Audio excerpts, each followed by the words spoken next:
ANM GNM 2024 পরীক্ষার্থীরা ভাবছে যে এইবারের কাটারটা 2023-এর মতো আবার চলে যাবে না। অর্থাৎ 2023-এ যেরকম পরিস্থিতির সৃষ্টি হয়েছিল, যেরকম টুকলির সৃষ্টি হয়েছিল, যেরকম প্রত্যেকটা সেন্টারে যে ঘটনা সৃষ্টি হয়েছিল, তার পুনরাবৃত্তির ফলে যে কাটারটা দিয়েছিল সেই কাটারটা 2024 সালে রিপিট হবে না তো।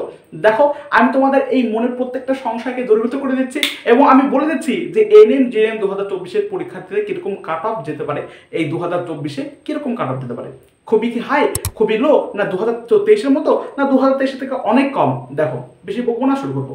দেখো, আমি প্রত্যেকটা ভিডিও যখন কাট অফের ভিডিও বানাই তখন মূলত দুটি বিষয়ের উপর কাট অফ নির্ভর করে আমি তোমাদের বলি। নাম্বার 1 কি, ডিফিকাল্টি অফ দ্য পেপারের উপর। নাম্বার 2 কি, একটা হচ্ছে difficulty of the paper, number 2 হচ্ছে number of candidate. Number of candidate কথাটা আমি বাদ দিলাম, আমি শুধুমাত্র আজকে কথা বলবো ডিফিকাল্টি অফ দ্য পেপারের উপর ভিত্তি করে।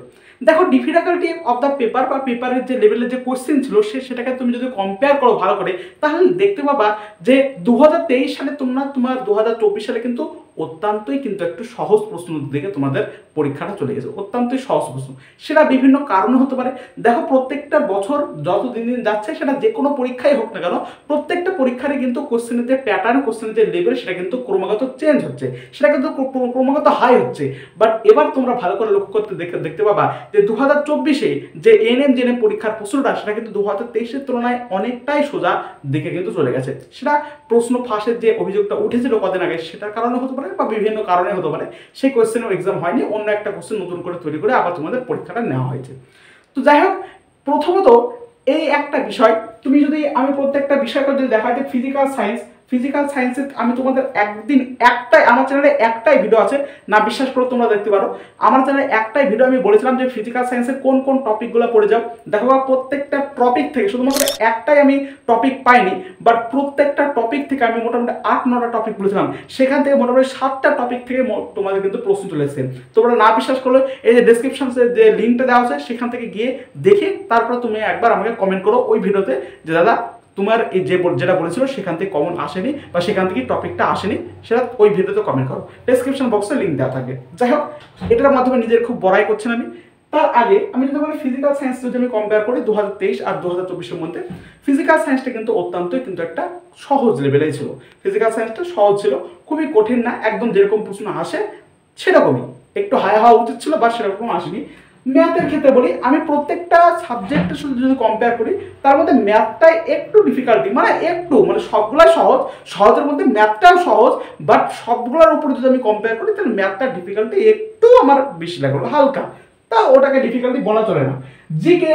জিকেতে এরকম প্রশ্ন এসছে, ভারতের জাতীয় পাখি কি, এরকম প্রশ্ন এসছে। তো যাই হোক, এএনএম জেএনএম এর মতো একটা পরীক্ষায় এরকম প্রশ্ন আমরা আশা করতে পারি না, এরকম প্রশ্ন আসে কিন্তু এতটা আমরা আশা করতে পারি না, এরকম তোমাদের দিয়ে দিয়েছে। ইংলিশ, তবে অন্যরকম প্রশ্ন কিছু কিছু আছে, বাট ম্যাক্সিমামটা সোজা। ইংলিশ যদি বলি, ইংলিশের প্রত্যেকটাই প্রায় সোজা। তোমরা কোশ্চেনকে যদি কারো যদি ইংলিশে একটু বেসিক নলেজটা থাকে, সেই কিন্তু ইংলিশ থেকে ভালো করে নিতে পারবে। এবার আমরা আসলে লাইফ সায়েন্সের ক্ষেত্রে, লাইফ সায়েন্স জীবন বিজ্ঞান, এটা তোমাদের প্রত্যেকটা মেডিকেল লাইনে যতই পরীক্ষা হোক না কেন, মেডিকেল লাইনে লাইফ সায়েন্সের পার্টটা কিন্তু একটু বেশি লেন্দি হয় এবং বেশি টাফ হয়।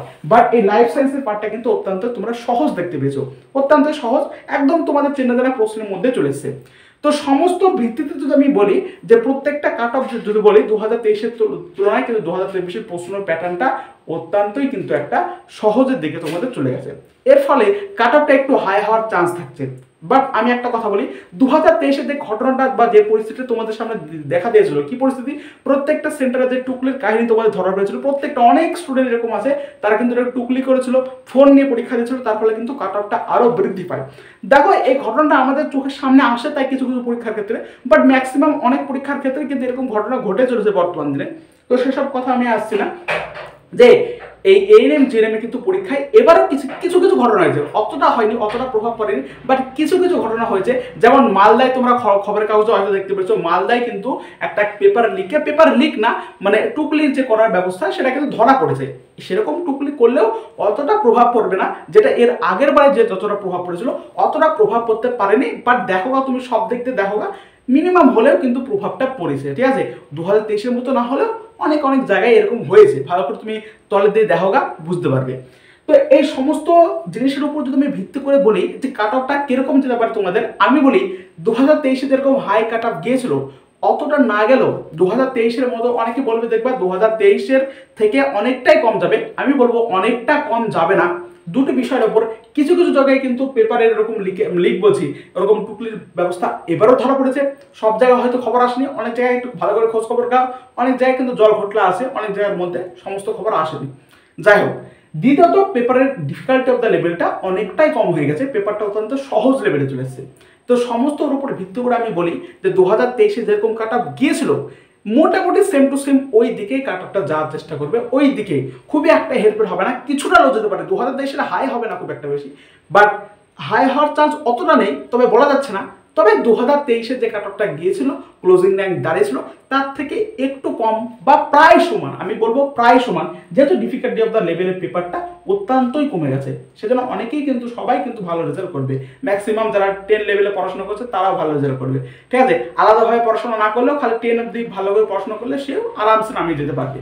তো এই হচ্ছে বিষয়বস্তু যে 2023-এর মতো তোমাদের কিন্তু কাট অফ যেতে পারে। এবং তোমাদের হ্যাঁ একটা কথা বলি, যারা এএনএম জেএনএম পরীক্ষার্থী রয়েছে তারা বিভিন্ন বিষয়ে এরপর থেকে কাউন্সিলের সমস্ত সাপোর্ট এই চ্যানেলের মাধ্যমে পাবা, তোমরা সর্বাগ্রে পাবা। ডব্লিউবিজি বোর্ডের কোনো ইনফরমেশন আসা মুহূর্তে আমি তোমাদের জানিয়ে দেবো। তাই অবশ্যই যারা নতুন আছো তার চ্যানেলটাকে সাবস্ক্রাইব করে চ্যানেলের পাশে যুক্ত হয়ে যাও, তার কারণ সমস্ত ইনফরমেশন আপডেট এই চ্যানেলের মধ্যে তোমরা সর্বাগ্রে পাবা। ধন্যবাদ বন্ধুরা, দেখা হচ্ছে নেক্সট ভিডিওতে।